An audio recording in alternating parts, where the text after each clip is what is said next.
Welcome everyone to our episode 87 of our section Drops of Wisdom.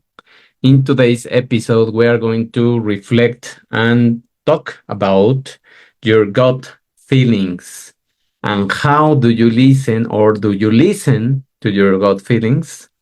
That's the title of our episode, and we are going to dive deeper into the way this intuition is constructed, the way our intuition uh, assembles this process of growing in terms of deciding much better and connecting with your body and developing this quick, creative, empathic way of deciding your life and taking much better decisions. Because many times, if you have the right emotions and you are aligned with your values, you will have much better decisions with your intuitive process than with the analytical process. And that's how we are going to distinguish today these two processes and why it's much better to start fine tuning your body to decide better.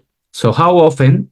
That's the first question to reflect. How often do you listen to what your body tries to tell you? Just until you have symptoms, until you feel bad.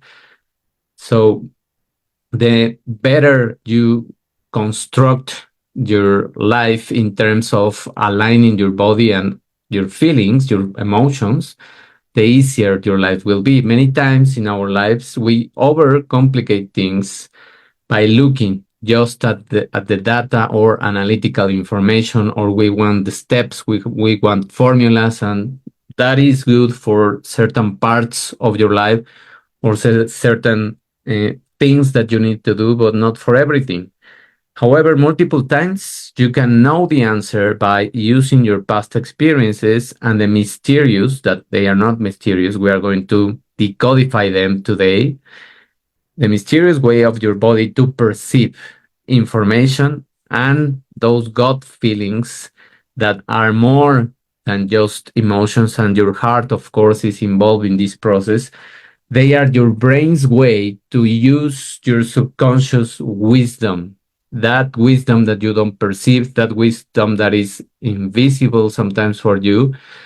You shouldn't ignore that.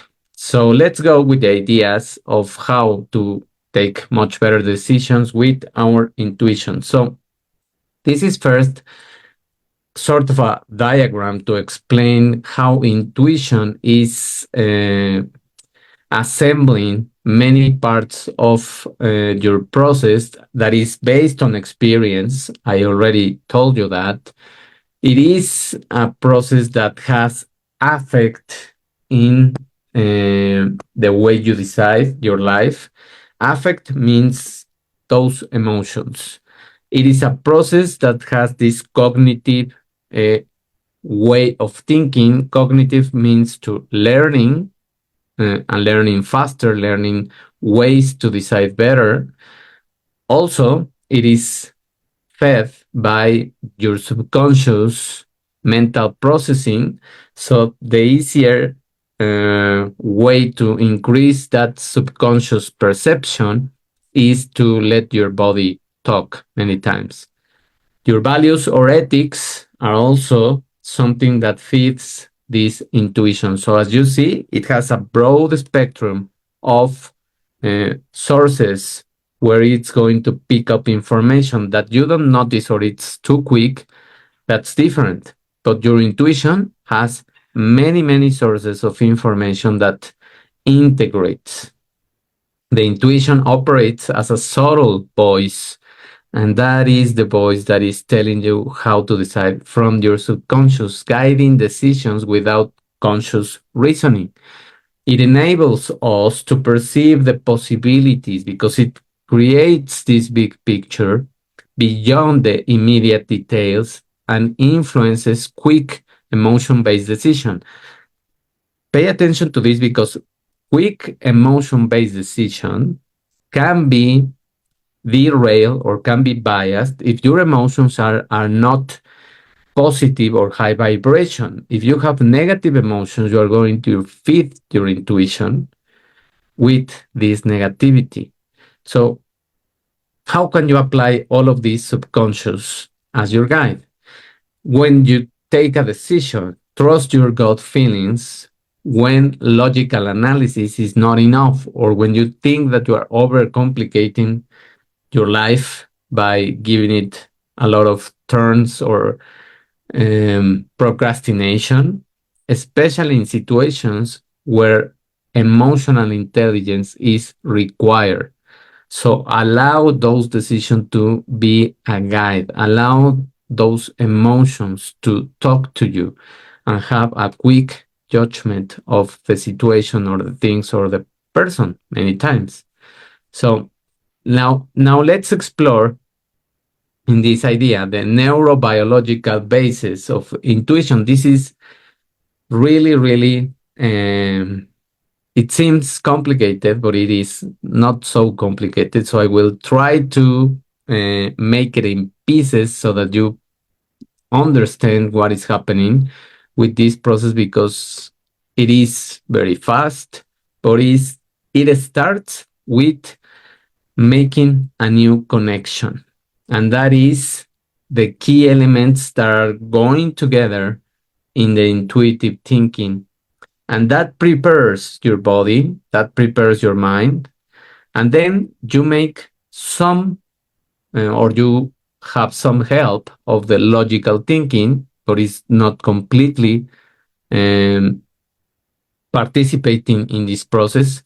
And that gives you that illumination, that gives you that idea or that aha moment that you have.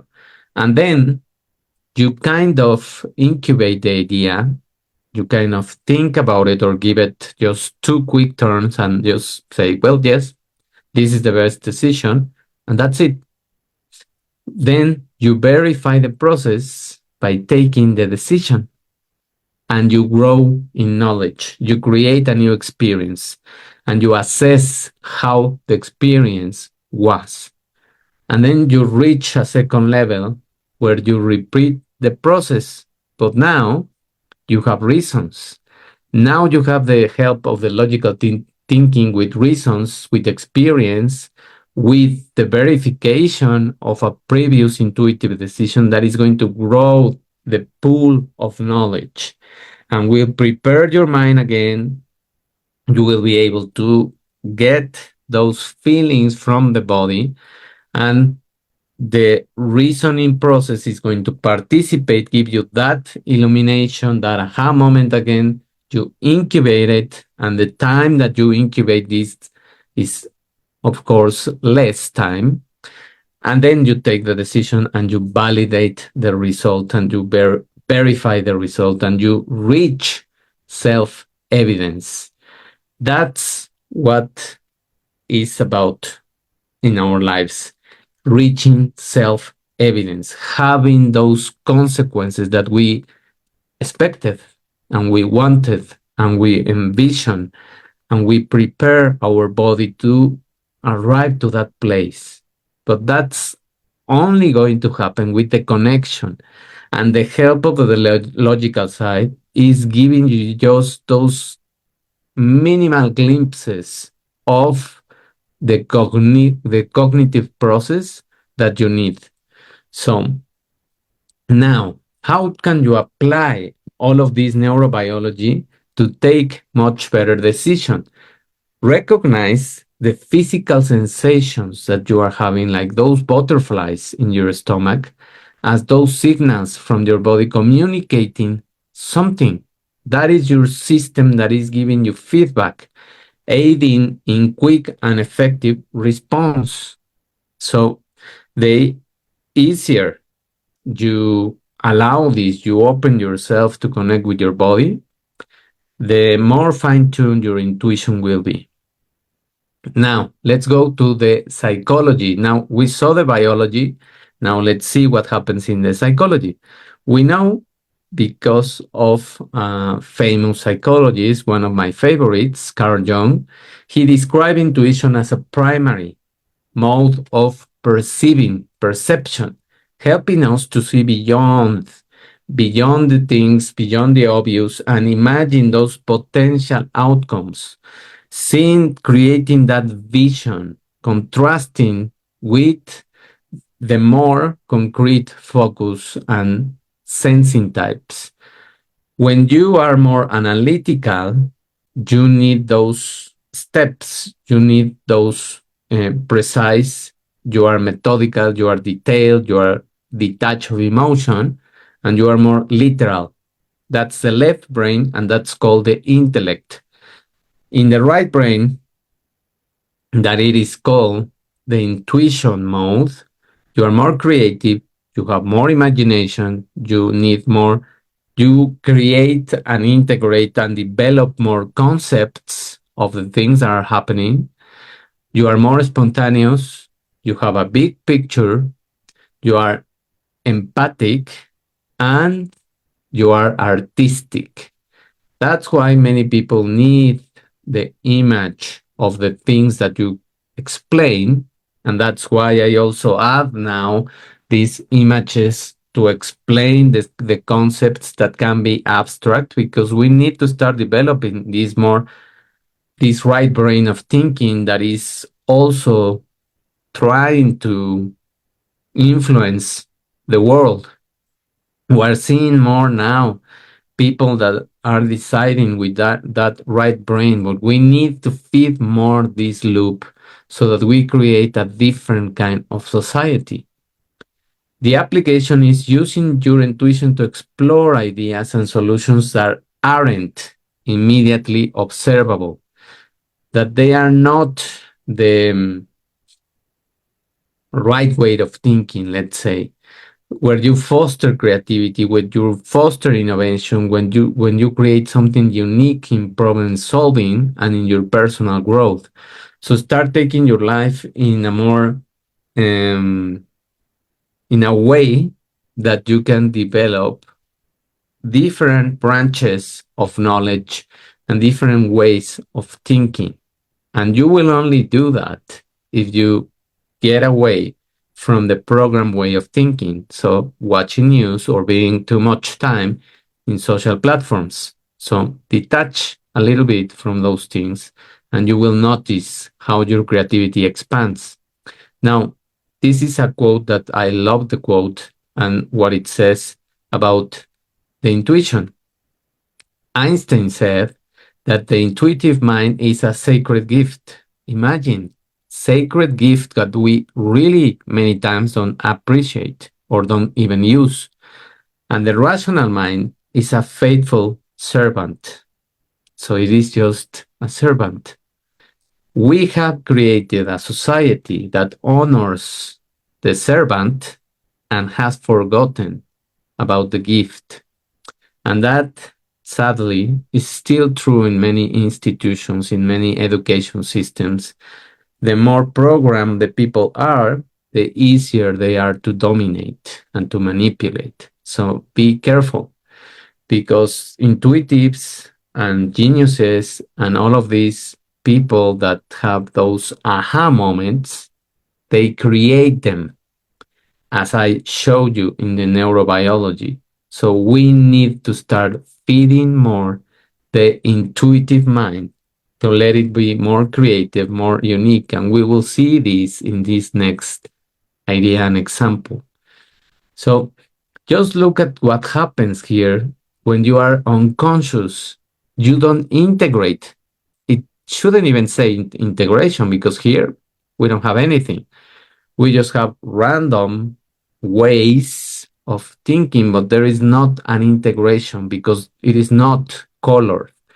It is all blank. It is unconscious integration. You are confused many times when you are unconscious, when you take decisions, because you don't integrate the parts and you decide probably with your emotions only, or with a lack of values, or with a lack of ethics. And that's what happens many times in this kind of society where it is just programmed.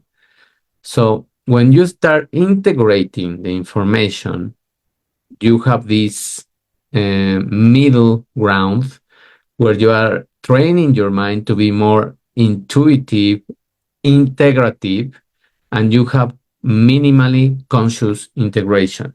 And this is where you have two big regions of your brain that want to take a decisions, and sometimes it still feels as a confusion that you don't know what to do and you overthink the things, and you start letting the analytical process or the left side of the brain to rein the decision, to bias your decision.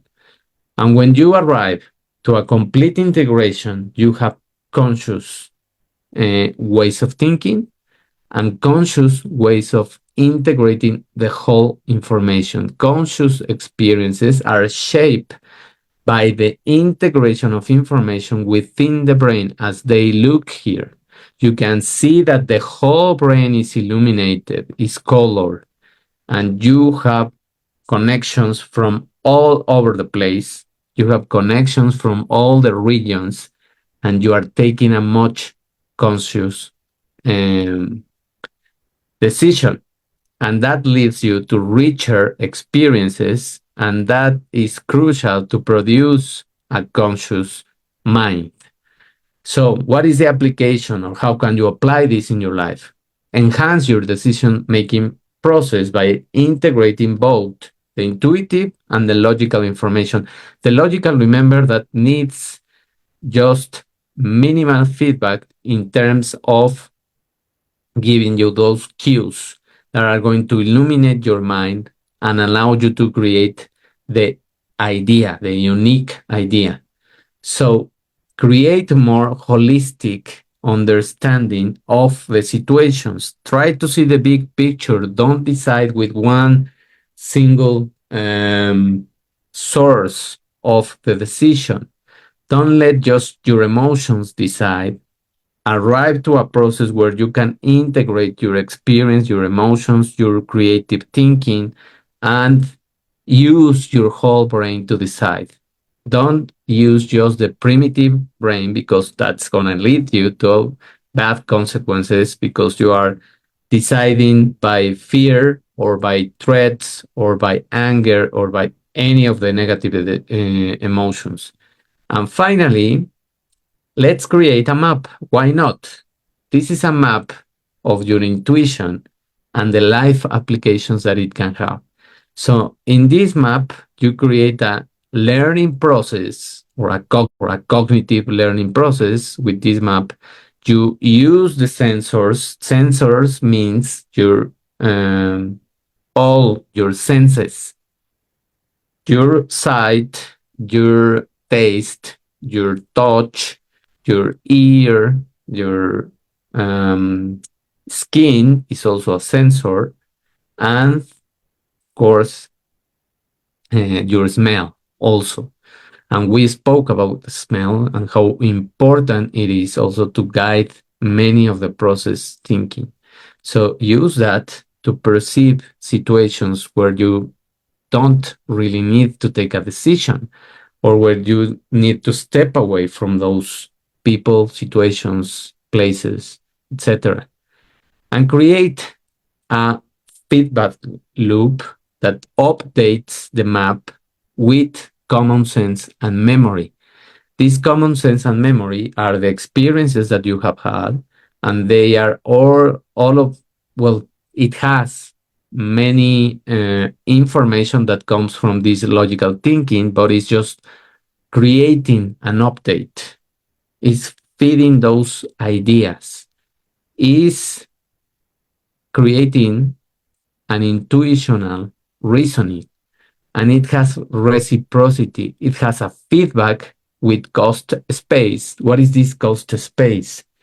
Well, this is the space that you create when you allow your mind to be creative, and when you have time for you to dive into different kind of information, even if you don't accept that kind of information, or you might be having second opinions, because that will allow you to see the things in a different way and to be more open and flexible.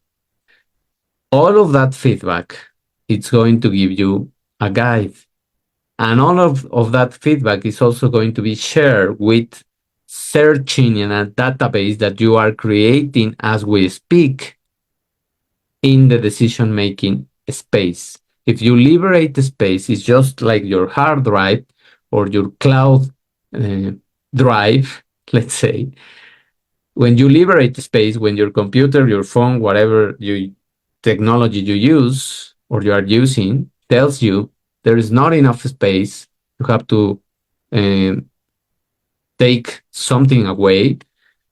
Well, that what's happened also in your life and in your brain. You need to liberate space. And how are you going to liberate space from your brain? Well, detaching from the toxicity, detaching from the people that are not leaving you anything, detaching from the sources that are feeding you just trash or garbage, detaching from the toxicity of a place that can be a relationship, can be a job, or can be a situation. So all of those ways are ways that you are going to liberate the space. The more space you have, the easier is going to be created this feedback loop, and you are going to have a bigger database for the situations that are happening and the decisions that you are taking and the way, the innovation way of taking those decisions. So what can you do? Intuition can be harnessed in various life areas, including this decision making, problem solving, relationships, personal growth, health, of course, creating more conscious and fulfilling experiences, taking more time for you. And how do you apply that? Actively creating this intuitive process in your goals, in your challenges. Build stronger relationships, relationships that are also reciprocal, that gives you something to grow for. You need to also find personal growth and decide how you want to expand your knowledge and your database and make health conscious decisions, choices, which implies your uh, eating process. So eating healthy, it's much better. Having decisions of sleeping more, exercising, although you have some rejection to that word, but the more you exercise, the easier you decide because your cognitive process is being enhanced and is being faster, using it as a compass of a well rounded, holistic, intuitive life approach. This is what is creating a map. This is how you use your whole brain capacity to take much better decisions where you involve your body, when you involve your heart, when you regulate better your emotions, and where you also take into account your values and your ethics. I hope that all of this information, all of these reflections allow you to decide your life much better and to understand that those butterflies, those gut feelings, those intuitive way of deciding something is not bad. In fact, is much, much better than the logical way of thinking. We will discover more as we uh, research more and experience more with this right side of the brain.